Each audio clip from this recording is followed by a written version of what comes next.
Well, hey there, and welcome to the Apartment Building Investing Podcast with Michael Blanc. Super excited that you're here. Today on the show, I have Vinney Chopra. Nickname is Vinney Smile Chopra because he's always smiling. He's also almost 68 years old. He has unending energy. He owns $330 million of commercial real estate, including multifamily, of course, but other types as well. He manages his own properties, so he's got a deep oversight of what's happening right now with the coronavirus to his own portfolio. Is he buying right now? Is he seeing opportunities? What kind of issues is he seeing in the multifamily space in the short term? And what does he see for the more medium term as well? Plus, we talk a lot about mindset. That's a big thing about him, especially positivity, and what he thinks is necessary to get through these challenging times and how it's possible that challenging times can actually make us better people and many other things we talk about on the show. So let's get right in the show with Vinney Chopra. Let's do this.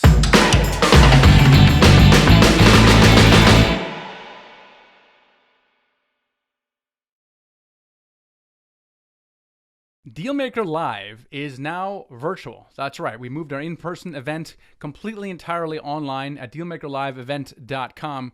So grab tickets. They're most affordable right now and go up as time goes.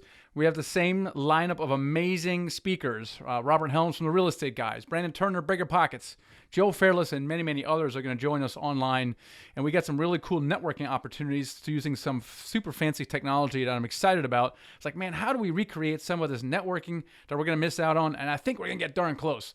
So it's going to be the event of the year is dealmakerliveevent.com, virtual now. So grab over there, head over and grab your tickets as well.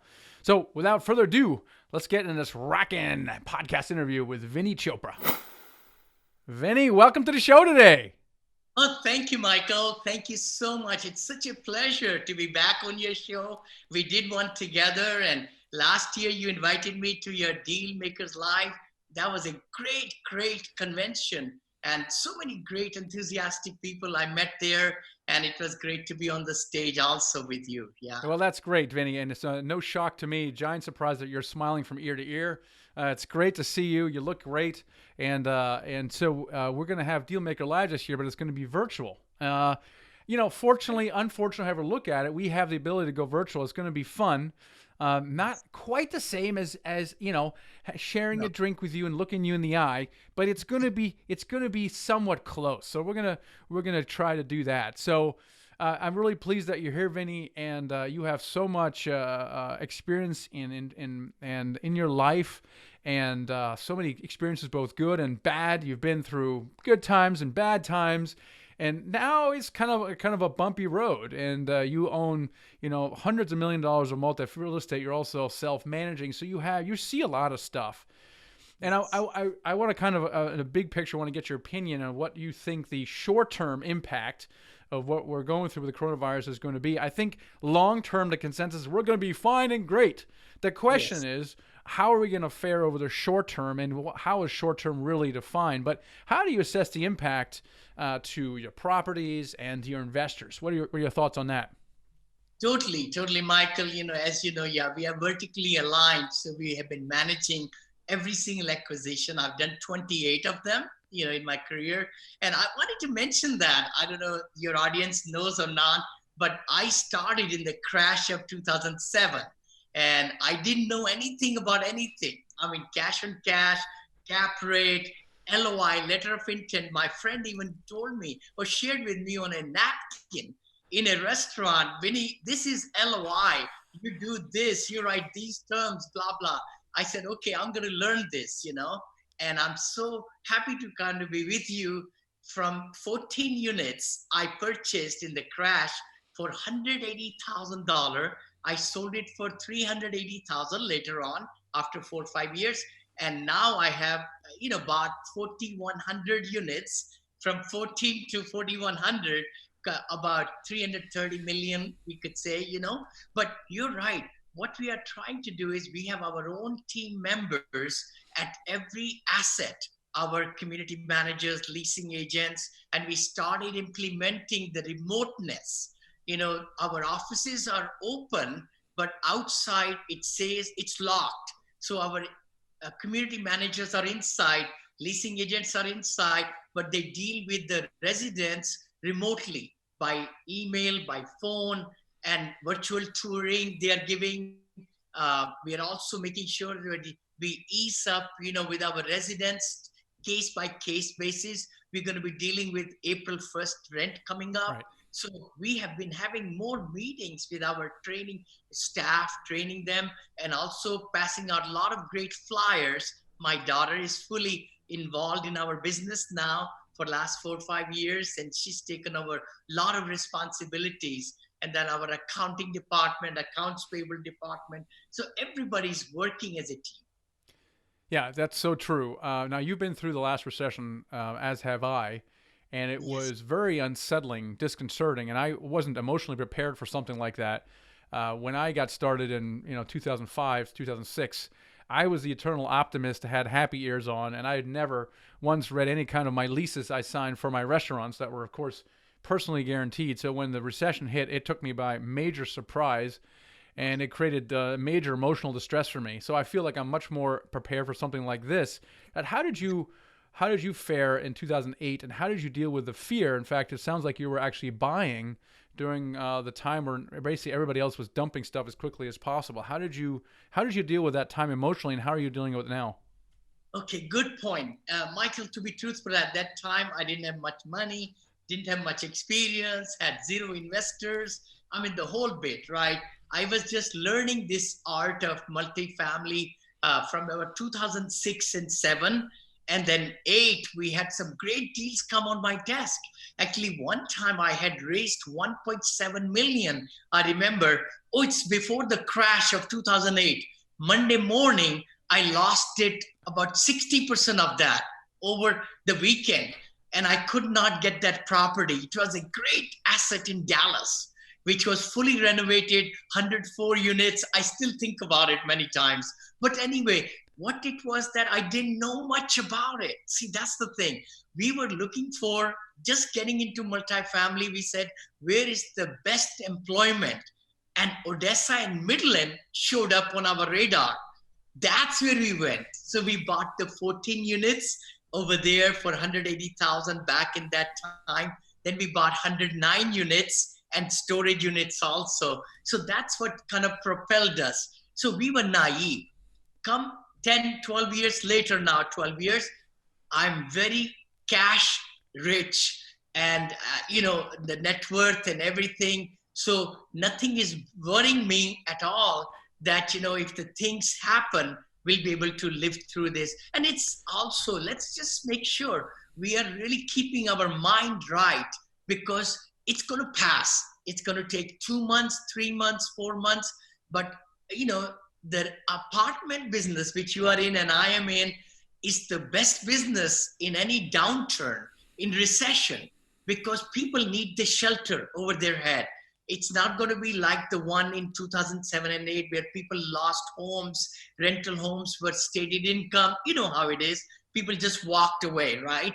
It's a whole different semantics. Now, on the other hand, the devil's advocate is one of the things that's different a little bit now is that people literally may not have a job. If you're in the retail or restaurant or travel, you literally, we had a restaurant, had 5, it was a fine dining, had 4 or 5 locations. They laid off 175 workers last week, and so there's people who literally don't have a job right now. And so they literally, while they need shelter, may not be able to afford it right now. So true, Michael. And all apartment owners need to look into all that. We had meeting this morning. We are talking to our lenders. Of course, Fannie Freddie has already passed this morning, a good bulletin that they'll be able to forbear for 6 months, and then it'll be added on to the back or like that, or we'll pay. The other thing is talking to even the local banks, because they are more involved in their local communities and they know people are hurting. So I think we should be able to get, like my accounts payable manager, she's talking to the mortgage, departments, of course, and also the utilities. That's the other big one. We don't want our apartments to not have electricity and water and things like that. So I think I've always been an optimistic guy, as you all know. But the thing is, let's be realists, but do everything in our power to reach out to the authorities to get some reprieve and also deal with the residents of course, seniors will keep on getting their money just like that. If they were not working before, now also it's the same thing. So they should be the first ones to pay, and pay remotely or through, debit card, things like that, right? The second thing is to deal with each resident. And I know we cannot evict anybody. I mean, that's a given. So we should be able to look at different ways. If they miss the rent this month, we should put that and say, hey, we'll tack on this rent. You will be here for 6 more months as your lease says. Let's divide that by 1/6 and add on to the rent. So there are different ideas on the internet that people are sharing, and it's always great to find different creative ways to help the residents who are by the order of the government, federal government, not to go to work. Yeah. Yeah, that's right. I think we have an ability to really kind of do the right thing by taking care of our tenants. If they are good tenants and they've been making payments and now all of a sudden they can't because they're affected by that, gosh, we want to do right by them. We want to keep them in there. And as entrepreneurs, like you said, we're constantly trying to make stuff work. And we know if we can get through the next 2, 3, 4 months, it's a temporary blip on the radar. I mean, if you look at the Dow Jones, it's lost a third of its value. We're now where we were at the very beginning of 2017. It's staggering, the loss of capital, and should investors in multifamily syndications be concerned about something similar with multifamily syndications?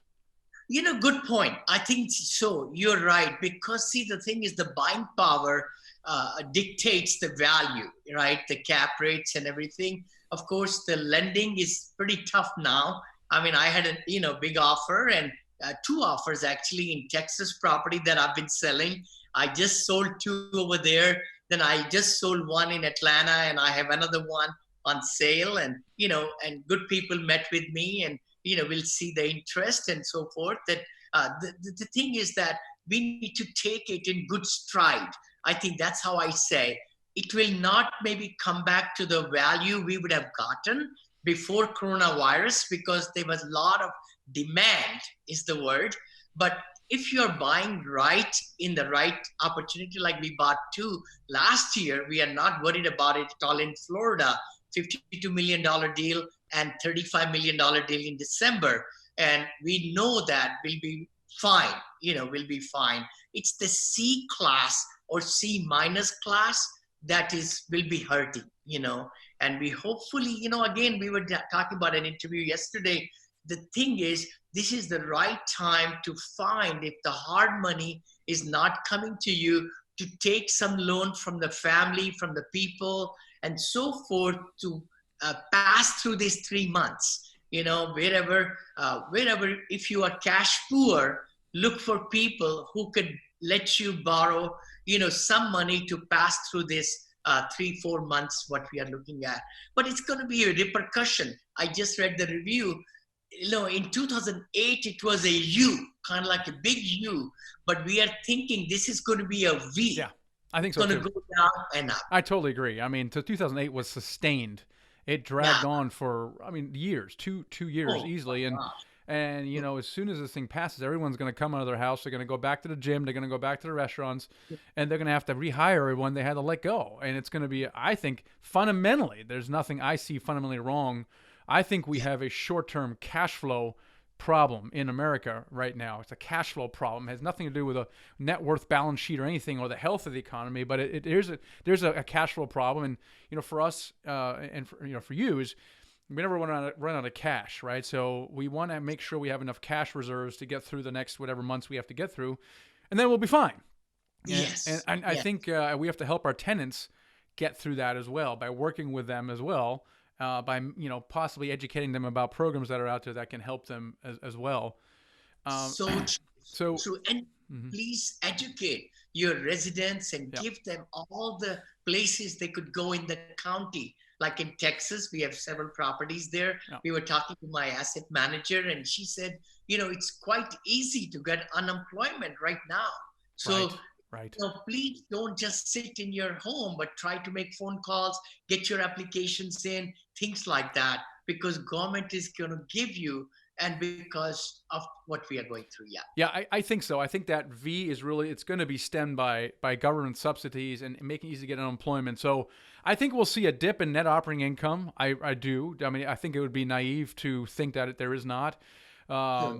But I don't think it's going to be catastrophic. I think there will be a short-term blip in the radar, and it's going to come back. Now, you currently selling properties, they're going to go, crap, I wish I had sold that thing 6 weeks ago. But at the same time, while you're a seller, you're also a buyer. And Yes. so how do you assess the buying opportunities in the next few months, Vinney? They'll be amazing, amazing. I'm telling you, Michael. I mean, everybody listening to us, hopefully you get it in time. It's the right time for the cash people. I just returned $4 million last week to my investors because I was going to go with this new adult living program. And I just said, no, I don't want to get into condo, making them first of all and then selling one at a time, because I've kind of shied away from the single family and gotten into multifamily. But I'm very excited about the senior living, which is like ground up with 100 units or 90 units and so forth. We are going through permits and all that. We're going to go ahead with 4 projects still. We are already planning on starting in June, July. Hopefully, we won't be in a big turmoil, but we'll get it going. So it's a great opportunity to have your investors, talk to your investors, and feel their temperature, because some of them are really, really scared like heck, because they had a lot of their earnings or savings in the stock market, in the mutual fund or whatever like that. But some not so greedy people took their money out, and in my case, I took a lot of money out of the market. So I was only 20% invested in market. So that's something good that some people have taken that money out, and they will not like to put it back. They would like to put in a good asset which won't go down so fast. Exactly right. And that's why we're both very excited about the multifamily syndication thing. There are so many people who have historically just invested in the stock market because they didn't know any better. And that's financial advisors. That's what they advise them. And our hope would, Vinney, if you and I do our job properly, is to educate the America essentially about an alternative investment to the stock market, which is a lot better. And so now we can see that. We can essentially, I think we can definitely see it once we're through this. We'll compare the two literally through this period, and multifamily syndications will come out ahead. And literally, hopefully, it'll make our jobs easier and get more people in multifamily syndications, which makes our job a little harder because we got to find more stuff to buy. Vinney, Yeah. are you doing ground up development? Are you buying any multifamily right now? And how do you Yes. what's your outlook on your ability to buy stuff? Not too good, not too good, because we've been underwriting, Michael, for the last 3 months, 3.5 months, religiously. Several deals have come on my desk and my team's desk. We are underwriting, we are talking to our lenders, everything, but haven't really found, that nugget that we need to take our investors in, because investors appreciate when you are very cautious, and it's their hard-earned money, but we are the ones, we have fiduciary responsibility for their money. So that's why they appreciate that. Last year also, 2018, I couldn't buy nothing, could not buy anything. Everybody was overpaying. Last year, we bought 2 big ones. This year, we were planning to buy 3 or 4, haven't been able to buy even one, but we'll be ready. And we always are looking at new deals, new avenues. Well, Vinny, the year's not over yet, and Yeah, it's literally in not. the last few days, we've been struggling like you have in finding deals as well. We were in the best and final, and a few of them lost them. Yeah. But however, literally in the last few days, we've seen we've seen a change in seller behavior. Both around their willingness to extend due diligence for practical matters. For example, getting a lender on a plane. You can't get a lender on a plane anymore. Well, how that's going to take time. Financing contingency, just a consideration from financing, which has been off the table for the last 5 years because we don't really know what's going to happen in the capital markets. And oh, by the way, if there is a reduction in NOI, property prices are going to go down. And couple Yes. that with fear, where sellers are like, oh crap, I think I missed a window of opportunity. I better sell now before it gets worse. We're seeing an interesting dynamic right now in the market where I think over the next few months, it's gonna shake loose some buying opportunities.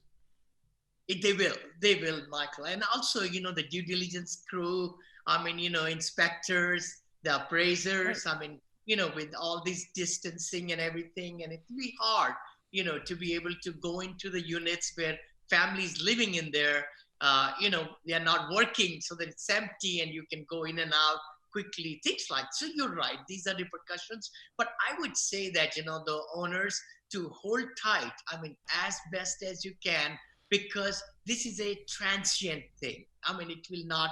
I didn't like the message that came out today from Texas governor about, hey, we'll sacrifice some seniors. I'm a senior. I didn't like that. But anyway, we need to keep our chin up and, to be able to live through this small bad dream that we have with the invisible army enemy, we call it, right? Yeah.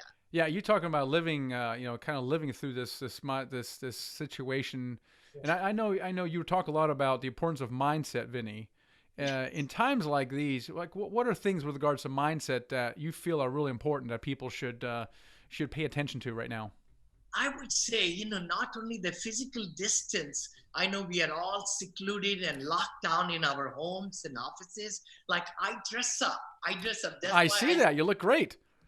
thank you. And I get up in the morning, early morning, I do my miracle morning, just like before, my exercise, my yoga, my gratitude, the whole thing, Michael.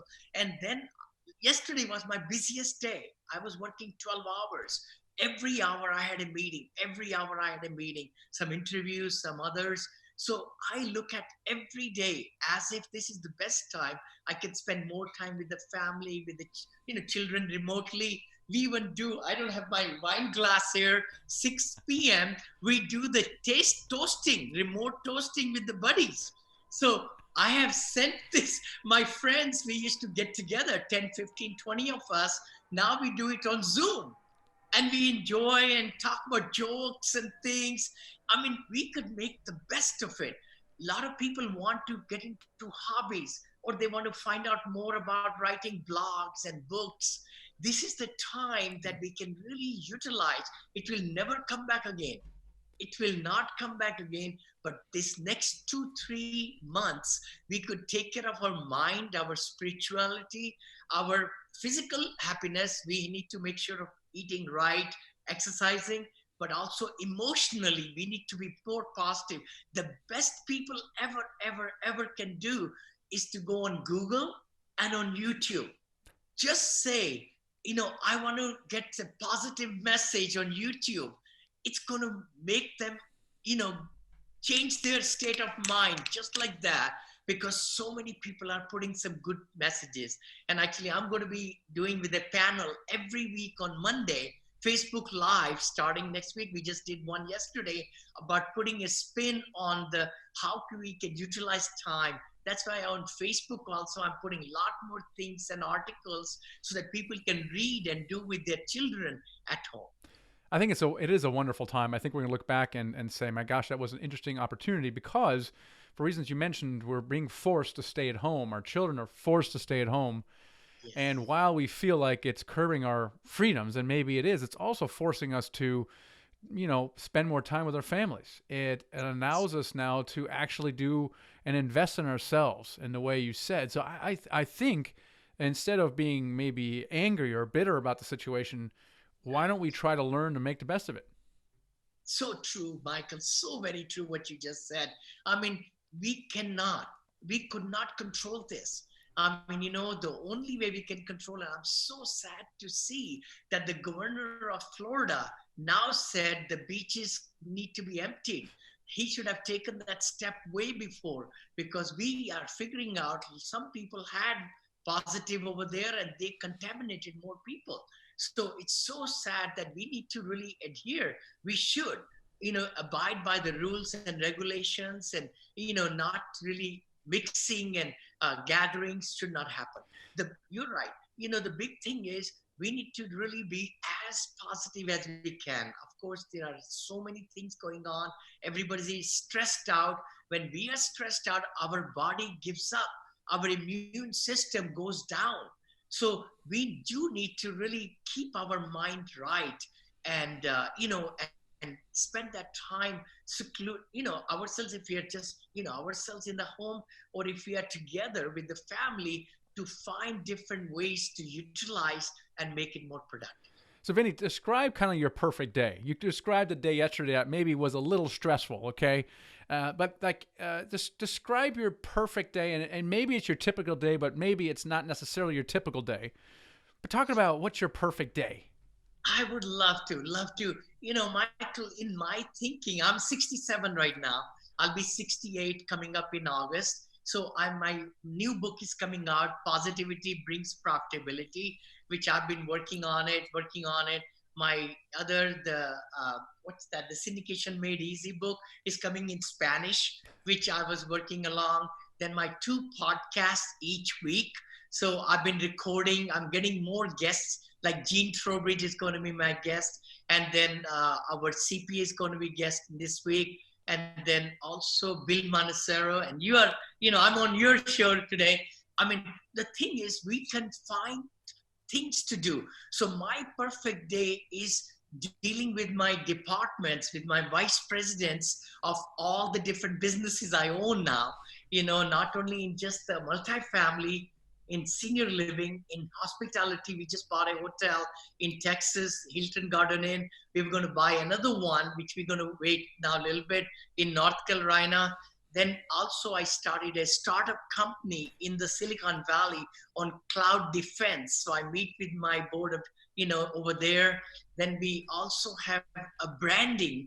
I started a new company of branding 2030, not 2020, but Monil branding our, how we could really help a lot of small business people to do the click funnels and to do all these media branding, which we'll need it very badly, by the way, even more so.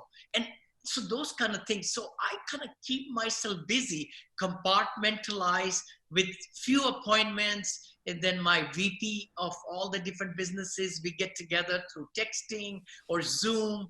And, I just look forward to it. If I have time, have lunch, and this way I sleep. Hold on. I forgot about that. I take a nap for about an hour or hour and a half, and then get up and afternoon tea with my wife and with some biscuits and cookies. So it's a little bit slowed, but at the same token, the focus is there to make things happen.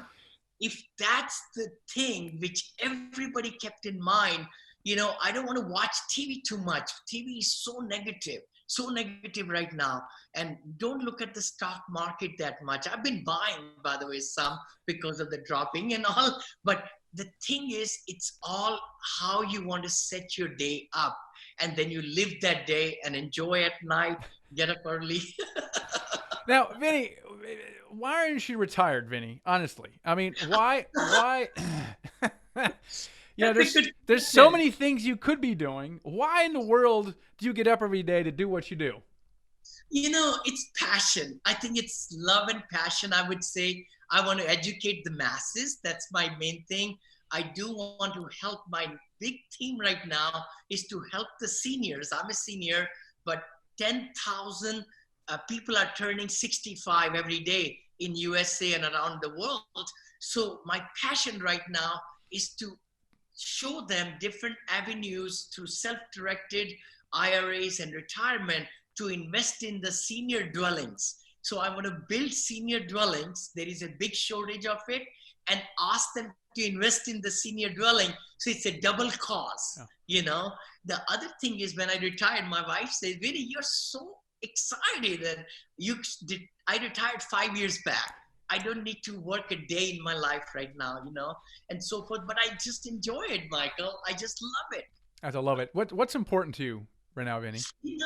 Right now, what's important is the health of our family, my fellow citizens, my teams. I mean, that's what I'm making decisions on based on all that.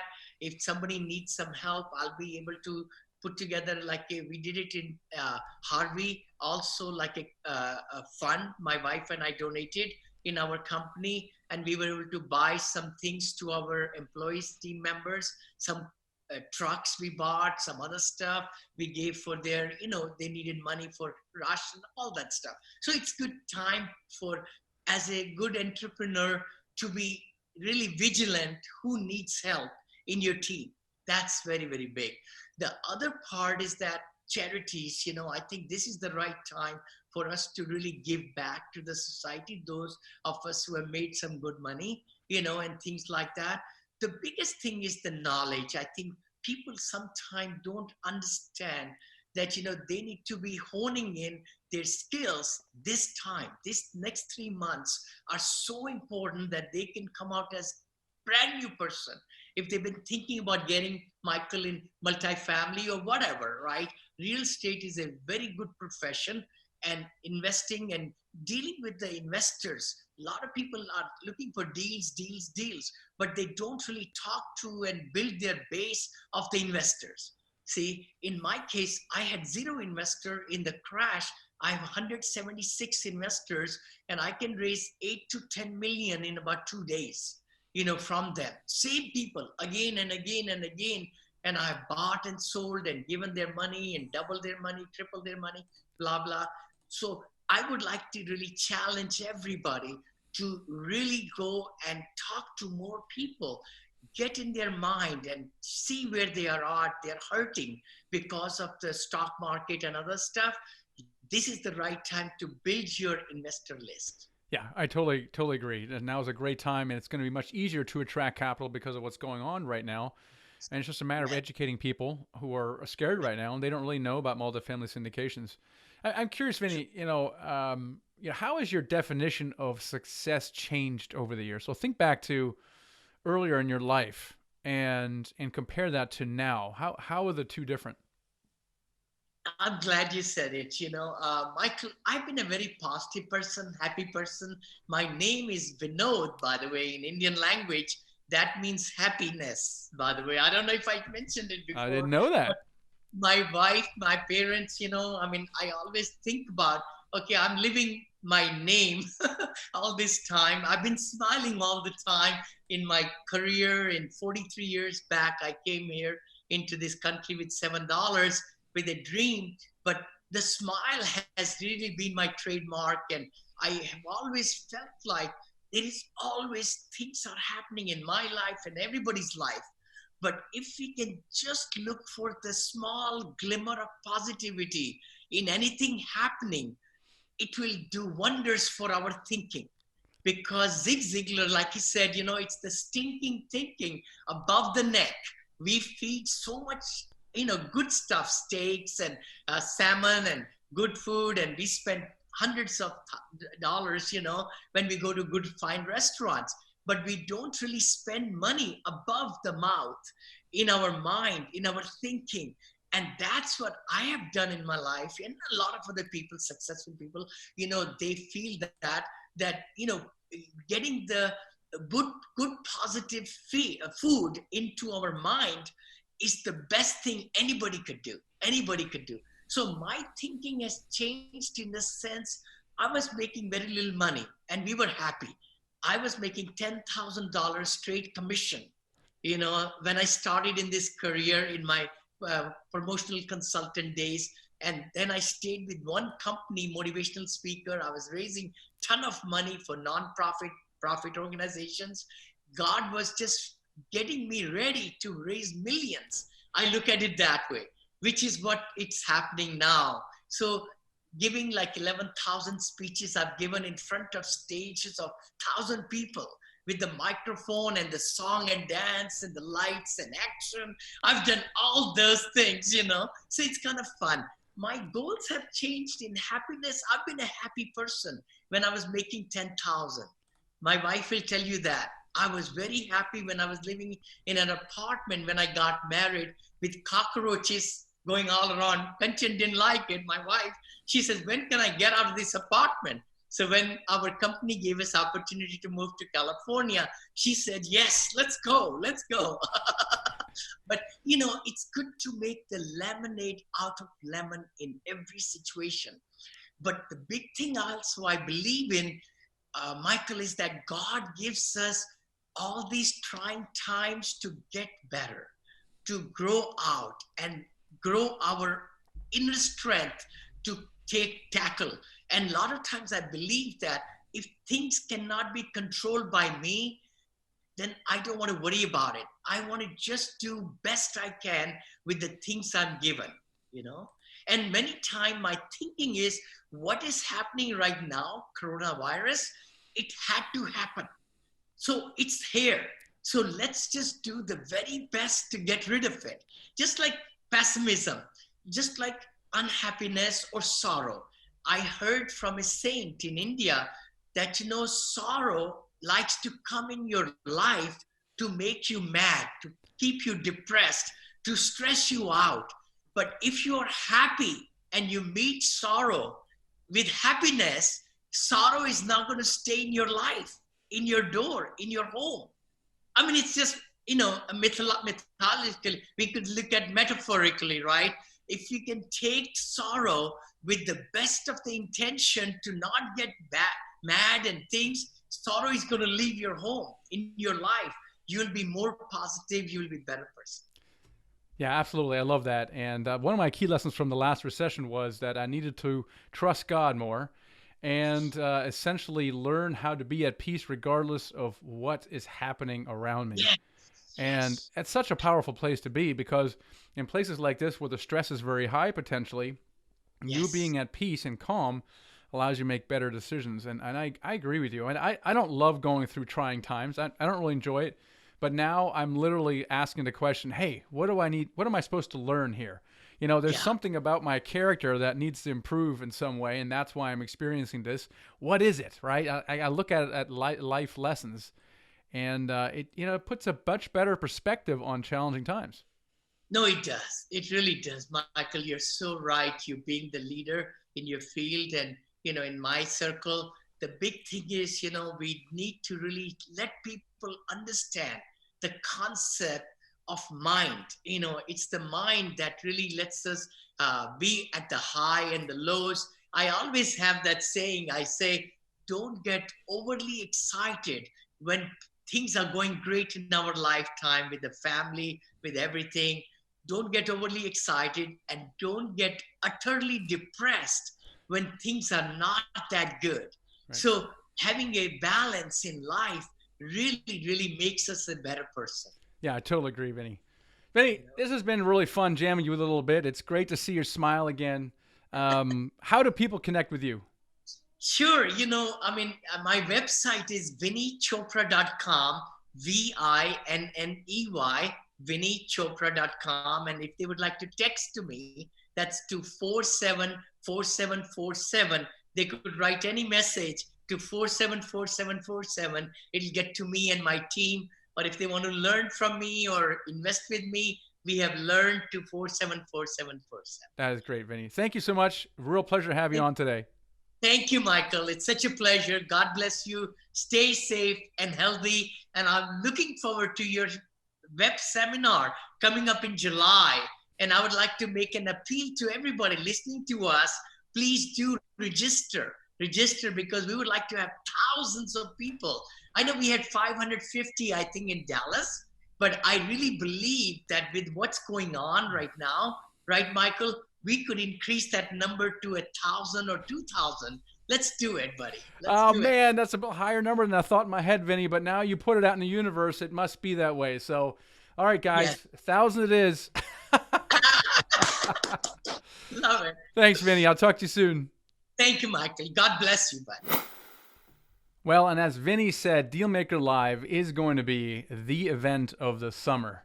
And you got to make sure you join us for that. Vinney is going to be part of that, as well as an amazing lineup of speakers. You can grab your tickets to this virtual event at dealmakerliveevent.com. And my gosh, maybe we'll have 1,000 people there, because shoot, we can. So make sure you don't miss out. It's obviously going to be more affordable. You don't have to hop on a plane. You can buy the tickets right now and lock in the best price that you can. That's at dealmakerliveevent.com. And if you're listening to this and you're like, my gosh, this Wall Street thing is crazy, up and down, sideways down, is no better time to learn more about investing in multifamily. So if you're completely new about that and you stumbled this podcast, you want to know, well, what is all this thing? Then check out my free report. It's at themichaelblank.com/report. It's called What's the Best Investment, Stocks or Real Estate? And spoiler alert, the answer is going to be real estate, specifically multifamily, but it's going to educate you about the true returns of the stock market and really what multifamily syndications are all about. So head on over there. If you're ready to start investing with us, that's great. You got to curb your enthusiasm a little bit because we have to get to know you a little bit.